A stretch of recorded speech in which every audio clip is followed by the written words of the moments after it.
Hiking आउँदा यस्तो पनि हुने रहेछ है साथी। सजिलो हुन्छ भनेको त यस्तो साथीबाट।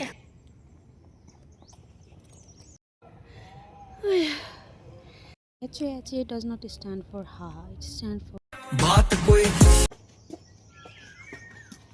साथीहरु गुड मर्निङ, नमस्ते, नमस्कार and welcome to my vlog after long time. आज बिहान बिहानै तपाईहरुले मलाई धेरै पछि देख्नुभयो होला। म कतै जाँदैछु र यो आज बिहान बिहानै उठ्नलाई र मैले सोचेको ठाउँ अहिले म जाँदैछु। त्यहाँ जानका लागि मैले धेरै नै सोचेको छु, धेरै हिम्मत जुटाएको छु र आज एक्लै जाँदैछु। अब हेरौँ कहाँसम्म पुग्न सकिन्छ। मैले धेरै साथीहरू खोजेँ, सबैलाई भने जाम कि जाम, जाम कि जाम। मेरो इक्जाम पनि आउनु लागेको छ, रुटिन आयो र इक्जाममा अहिले टाइम छ, त्यही भएर मुड फ्रेस गर्नको लागि काहीँ न काहीँ त जानुपर्ने छ। अनि म अस्तिदेखि आजबाट होइन कि अस्तिबाट हो सबैलाई जाम कि जाम, जाम कि जाम भनेर छु, कोही नि जान नमान्ने। त्यही भएर आज म एक्लै हिम्मत गरेर जाँदैछु, नजिकै जाँदैछु, धेरै टाढा जाँदिनँ। किनभने आजसम्म कहीँ कहिले एक्लै हिँडेको पनि छैन, कहीँ गएको पनि छैन, त्यही भएर डर त लागिरहेछ। तर पनि जाम, आज शनिबार हो, मान्छेहरू त भिड त होला। अब हेरौँ हामी कहाँसम्म पुग्न सकिन्छ।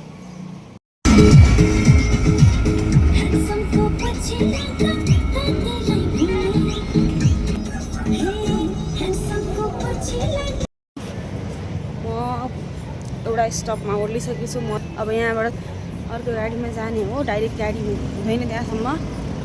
अनि त्यहाँबाट फेरि ओर्लिएर नि त्यसपछि हिँड्न पर्छ। तपाईँहरू त्यतिन्जेलसम्म गेस गर्दै गर्नु ल म अहिले कुन चोकमा छु अनि म कहाँ जाँदैछु। साथीहरू म हिँड्दैछु, गाडी पर छ अरे, मैले एकजनाले सोधेँ अनि म त्यहाँसम्म जाँदैछु। अनि गाडीमा चढेर जान्छु। म यहाँ कुर्दैछु, गाडी अहिले छैन। अब कति बेरमा आइपुग्छ। आज शनिबार, त्यही भएर आज छैन कि क्या हो। म त अनप्लान आएको हो आज, केही नि भन्नु। अब हेरौँ मेरो यो सोचेको कुरो सक्सेस हुन्छ कि हुँदैन। अहिलेसम्म त पोजिटिभ नै छु, अब के हुने हो डर पनि लागिरहेको। त्यही पनि लेट्स सी के हुन्छ।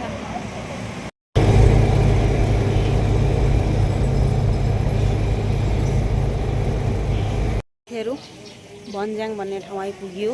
अब तपाईँहरूलाई थाहा पाइसक्नुभयो होला म कहाँ जान लागेको छु भनेर। अझै पनि थाहा पाउनु भएको छैन भने गेस गर्नु, थाहा पाएको मान्छेले कमेन्ट गर्दै गर्नु। म अब यहाँबाट माथि उकालो लाग्छु। फाइनली साथीहरू मैले गेट भेटाइसकेँ। अब यहाँबाट बिस्तारै बिस्तारै उकालो लाग्दै हात्तीवन रिसोर्टसम्म जाने हो। अनि त्यहाँबाट अझै माथि उकालो जाने हो। हेरौँ साथीहरू भेटिन्छ कि के। म त एक्लै आएको छु, बिस्तारै जाने हो। हेरौँ माथिसम्म पुग्न सकिन्छ। सो फाइनली गाइज म उकालो हिँड्न आँटिसकेको छु।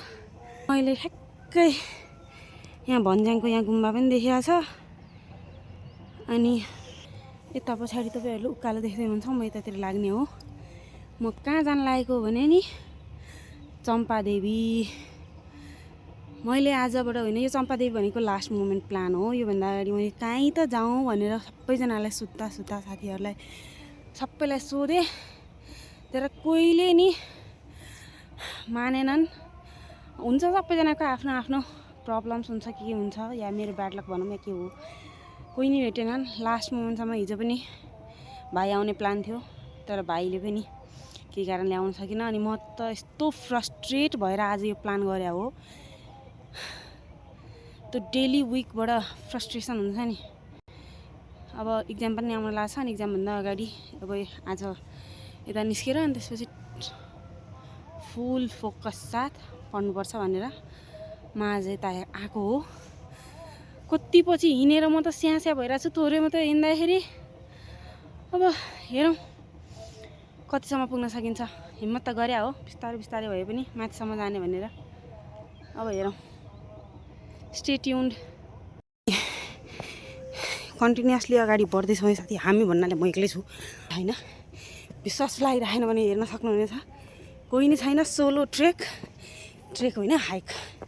यो थकाइले गर्दा कि फर्स्ट टाइम हिम्मत गरेर आएको छु। यो फोहोरी प्रजातिहरू कहीँ पनि गयो भने फोहोर नगरी छोड्दैनन्। कृपया तपाईँहरू आउनुहुन्छ कतै घुम्न जानुहुन्छ भने आफूसँग लगेको फोहोर प्लास्टिकहरू कृपया आफैसँग लैजानु होला। यो वातावरणलाई प्रदूषण गर्ने काम केही पनि नगर्नु होला। त गले साथीहरू एक्लै हिँड्दा कोही नै छैन आज। बाइक लिएर आउने भए माथिसम्मै बाइक जान्छ अनि त्यसपछि थोरै मात्रै हिँड्नुपर्छ। म त बसमा आएँ अनि त्यही भएर हिँड्न चाहिँ बढी पर्छ। मैले बाटोमा आइ दिदीलाई भेटाएँ। दिदी चाहिँ आधा बाटोसम्म मात्रै जाने हुने अनि उहाँ चाहिँ मलाई रेकमेन्ड गर्दै हुनुहुन्छ एक्लै हुनुहुन्छ भने माथिसम्मै चाहिँ नजानु, बाटो अलिकति सुनसान छ, जङ्गल छ। मैले पनि त्यही सोचेको थिएँ। आजको मेरो यो सोलो हाइक भनेको पेसेन्स टेस्ट गर्नलाई मात्रै हो। कहाँसम्म पुग्ने रहेछु, कतिसम्म जान सक्ने रहेछु, होइन दिदी? हजुर, माथिसम्म चाहिँ एक्लै नजानु। सबै केटीहरूलाई चाहिँ यही हो, एक्लै हिँड्नुहुन्छ भने चाहिँ हाम्रो नेपाल त्यति सेफ छैन। त्यही भएर टाइममै जाने, टाइममै फर्किने, सुनसान बाटो चाहिँ एक्लै नहिँड्ने। बाई ल, थ्याङ्क यू दिदी। आधा बाटो भयो नि कम्पनी दिनको लागि। ल है साथीहरू, दिदी अब छुट्नु भयो। अब म चाहिँ फेरि एक्लै भएँ। अब हुन्छ दिदी, हस्। यहाँ चाहिँ हात्ती बन रिसोर्ट छ। दिदी चाहिँ यहीँ काम गर्नुहुन्छ। गाडीहरू चाहिँ यहीँ पार्क गर्ने रहेछन् गाडीबाट आउनेहरूले। अनि पैदल यात्रु चाहिँ अब यहाँबाट सुई माथि लाग्ने। म पनि माथि लागेँ। अब धेरै त जान्न म, डर त मलाई पनि लागिरह भर्खरैको इन्सिडेन्टले। तर आई वान्टेड फ्रेसनेस। म लास्टै फ्रस्ट्रेट भइसकेको थिएँ। त्यही भएर म आज केही प्रिपरेसन नगरी निस्किएको छु। केही छैन मसँग, जस्ट फोन छ, पैसा छ, पानीको बोतल छ, द्याट्स इट। Let's go. कृपया इन्ट्री गरेर त जानु भनेर भने हन्। इन्ट्री चाहिँ कहाँ गर्ने होला? यहाँ कोही पनि मान्छे देख्दिनँ।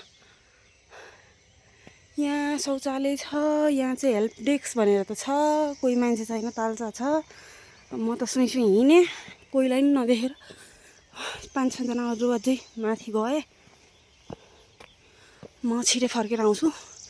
त्यही भएर तर तपाईँहरू आउँदाखेरि यदि त्यहाँ कोही मान्छे रहेछ भने इन्ट्री चाहिँ गर्नु होला। मैले मान्छे नदेखेर नि केही पनि नदेखेँ, त्यही भएर मैले चाहिँ हिँडिहालेँ। मान्छेहरूले क्याम्पिङ पनि गर्ने रहेछ नि साथीहरू। क्याम्पिङ गर्नेहरू पनि बसेर क्याम्प गर्ने, अनि त्यसपछि रमाइलो गर्ने। अनि यो बाटो चाहिँ माथि उकालो लाग्ने हो।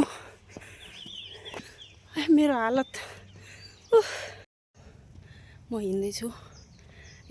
दाइ दिदीहरू पनि अगाडि छ। एकजना दिदी पनि सोलो ट्रेकिङ जाँदैछु भनेर हिँड्नुभयो। हाइकिङ भनेर अगाडि गइसक्नु भयो। म त न ट्रेकर न हाइकर, म त जस्ट यत्तिकै आएको आज। हेरौँ कहाँसम्म पुगिन्छ। नयाँ साथी बनाइन्छ कि यत्तिकै हो। तर म अहिलेसम्म त खै फ्यामिलीसँग हिँड्ने भएर होला, साथीहरूसँग हिँड्ने भएर होला, कस्तो गाह्रो अनि नरमाइलो टाइपको लाग्दैछ। त्यही पनि फर्स्ट टाइम भएर होला। अब हिँड्दै जाउँ रमाइलो लाग्छ कि।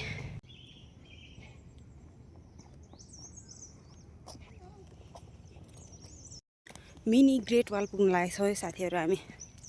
यहाँ चम्पादेवी रुटमा पनि ग्रेट वाल त होइन, सानो भएको चाहिँ छ। अनि अब त्यहाँ पुगेर हेरौँ। फोटोमा त हेरेको राम्रो रहेछ, अब वास्तविकमा कस्तो रहेछ म त गलिसकेँ। हाम्रो मिनी ग्रेट वाल आइपुग्यो है साथीहरू। योभन्दा राम्रो त सैलुङमा छ। म त्यहाँ गइसकेको छु। यो पनि ठिकै हो फोटो भिडियो बनाउनुको लागि। काठमाडौँ धेरै टाढा नजानु पर्ने।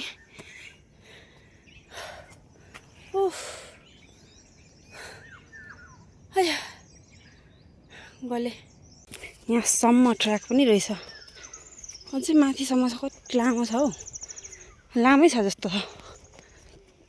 म त त्यहाँ सक्यो भनेर सोचेको त। यहाँ अगाडि आएर यस्तो प्लेन, त्यसपछि त्यहाँबाट माथि पनि छ है साथीहरू। राम्रो ठाउँ छ।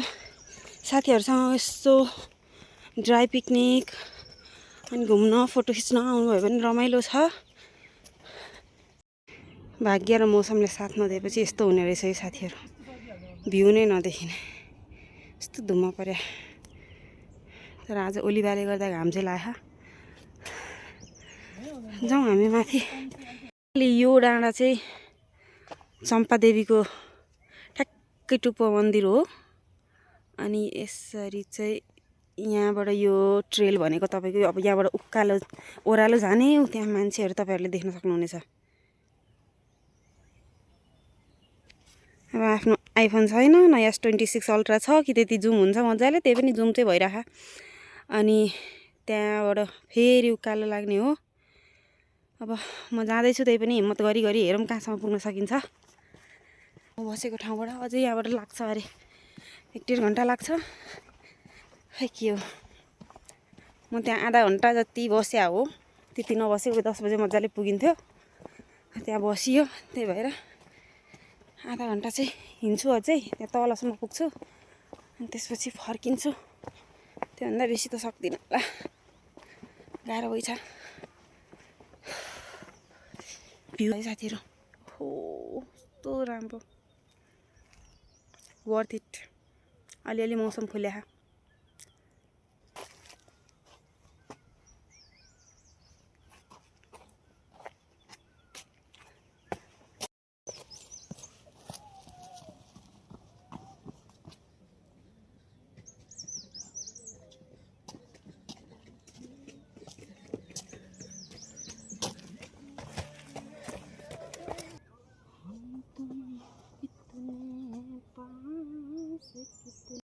आम सो सरी साथीहरू, तपाईँहरूलाई सरी भन्दा अगाडि मैले आफूलाई सरी भनिरहेको छु।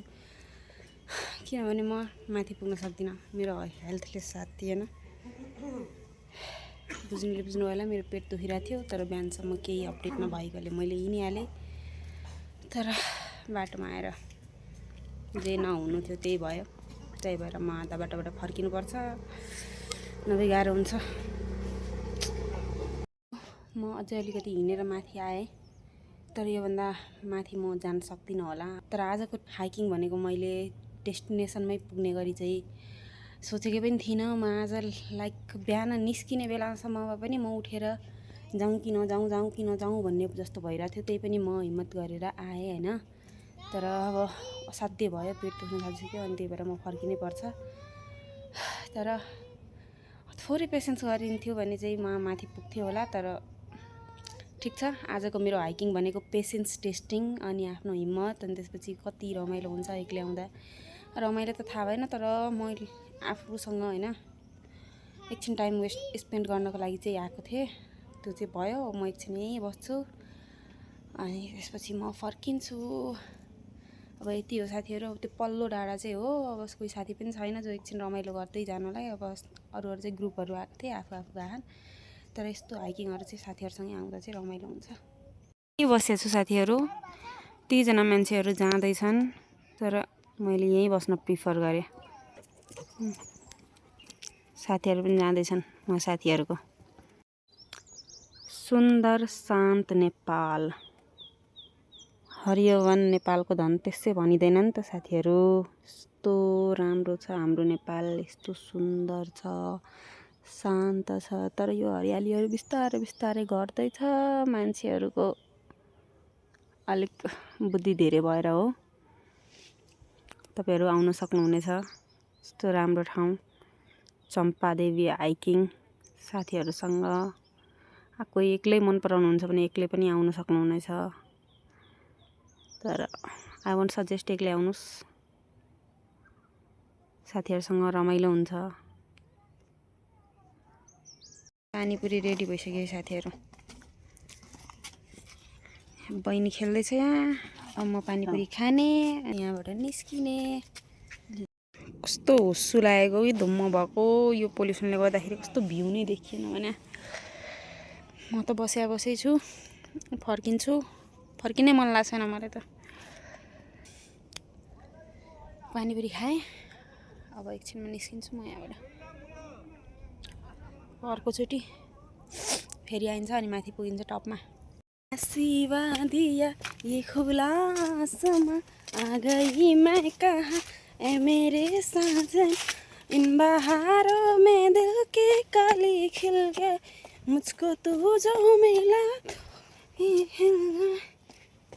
साथीहरू म फर्किँदैछु र तपाईँहरूले देख्न सक्नुहुन्छ पछाडि कति मान्छे जाँदैछन् ग्रुपमा आएर राम्रो ठाउँ छ एकदमै राम्रो ठाउँ छ तपाईँहरू पनि आउन सक्नुहुनेछ आफ्नो ग्रुपलाई लिएर साथीहरूसँग फ्यामिलीसँग एकदम राम्रो ठाउँ छ साथीहरू हामी फेरि पनि हाम्रो स्टार्टिङ पोइन्ट त नभनौँ तर यो चम्पादेवी हाइकको चाहिँ स्टार्टिङ पोइन्ट यसैलाई मानिन्छ त्यही भएर हामी यहाँ फर्केर आइपुगेका छौँ हिँडेको है साथीहरू अब जाँदैछु कति धेरै गाडीहरू आएको रहेछ आज पिकनिक गर्नलाई सबैजना रमाइलो गर्नलाई आज शनिबार पारेर म चाहिँ एक्लै टुल आएको छु but this time is my आफूलाई कति बेरसम्म एक्लै पनि बस्न सकिन्छ अथवा दुनियाँबाट कट अफ भएर त्यो के होस् होइन माहौल अनि विकली डेज क्या दिनकै एउटै रुटिन झ्याउ लाग्ने कहिलेकाहीँ चाहिँ यस्तो निस्किदिनुपर्छ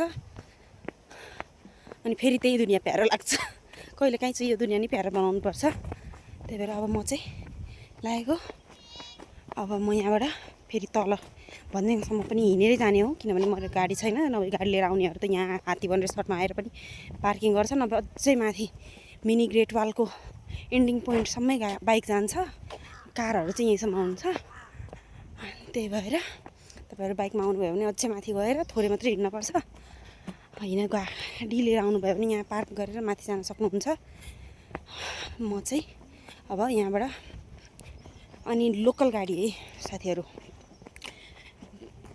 दक्षिण कालीवाला गाडी समात्नुपर्छ बल्खुबाट अनि भन्ज्याङमा ओर्लेर 40 रुपियाँ भाडा हो त्यहाँबाट चाहिँ हिँडेर आउनुपर्छ अनि अब तपाईँले आफूले खाएको यताउतिको भाडा त्यो त पैसा भइहाल्छ हाम्रो स्पेस छ यो पुरै वन जङ्गल होइन त्यो सालको रुखहरू हेर्न सक्नुहुनेछ यस्तो मजाले पिसफुल क्या माइन्ड नै काम बनाइदिने त्यो काठमाडौँको जहिलेको गाडी धुवा धुलो अनि साउन्ड थाहा नै हुँदैन यहाँ आएर त हामी काठमाडौँमै छौँ तर पनि यति शान्त ठाउँ छ वान डेको डे आउटको लागि त एकदम पर्फेक्ट ठाउँ रहेछ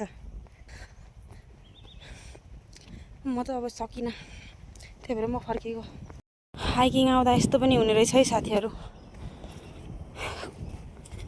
अब खुट्टा ओर्लिँदा मान्छेले भन्छ उकालो चढ्दा मात्रै गाह्रो हुन्छ तर ओर्लिने बेलामा त झन् खुट्टाको नङ पुरै त्यो औँला यस्तो गाह्रो हुन्छ झन् मेरो नङ ठुलो छ खुट्टामा नङ पाल्ने बानीले डुबायो मलाई आज